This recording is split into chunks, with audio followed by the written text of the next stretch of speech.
Donc les Jeux mondiaux de la jeunesse, c'est la seule épreuve internationale pour les moins de 17 ans labellisée Union cycliste internationale. Donc c'est considéré comme les championnats du monde des jeunes.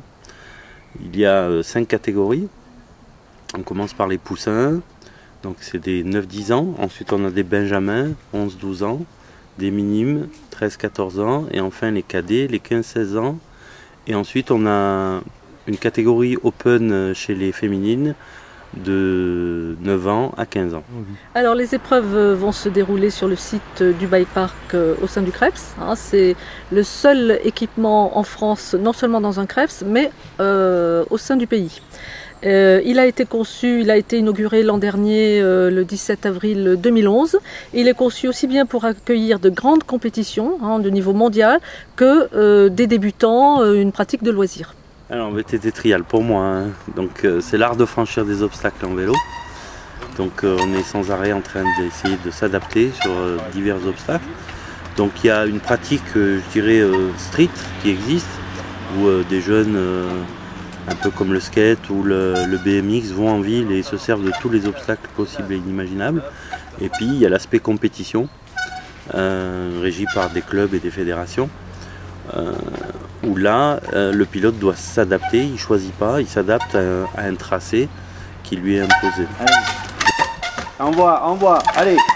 Voilà, redresse-toi, tiens-toi debout. Allez, transfert. Bien. Marche tapée, un tour de pédale d'élan, la roue avant tape sur l'angle, une extension et ça monte. Après ça c'est un transfert, donc un saut en longueur au-dessus de deux obstacles pour passer d'un à l'autre.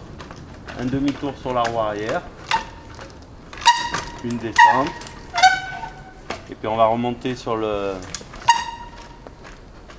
buse en faisant un latéral. Donc on est arrêté à côté de la marche, extension et ça monte, et une sortie sur la roue arrière. L'important c'est d'avoir un bon équilibre, de l'explosivité, un gros cœur aussi de temps en temps, puisqu'on peut monter un peu en hauteur et on est quand même dans des obstacles un peu dangereux.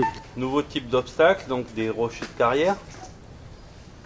Donc là, un peu plus de précision, puisque les rochers ne sont pas réguliers. Donc du maniement du vélo. Là, il va utiliser une technique de statique. Donc la roue avant est déjà posée plus haute. Donc maintenir l'équilibre et une petite extension de la roue arrière.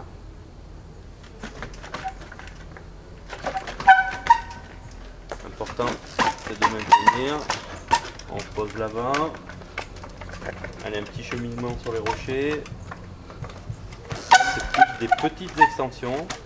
Il faut être précis. Savoir où on met la roue avant et la roue arrière tout le temps.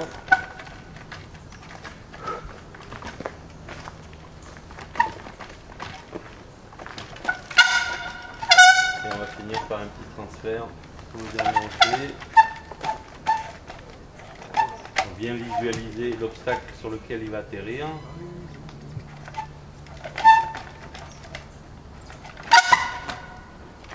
Préparation en roue arrière. Durant tout le week-end, nous accueillerons 12 nations. Pour l'instant, nous en attendons d'autres, principalement des Européens, et nous accueillerons plus d'une centaine de compétiteurs. On aura aussi la chance d'avoir un stage de préparation au championnat du monde qui se déroulera en septembre, de l'équipe de France élite également, qui seront là pour s'entraîner et aussi pour faire un peu le spectacle.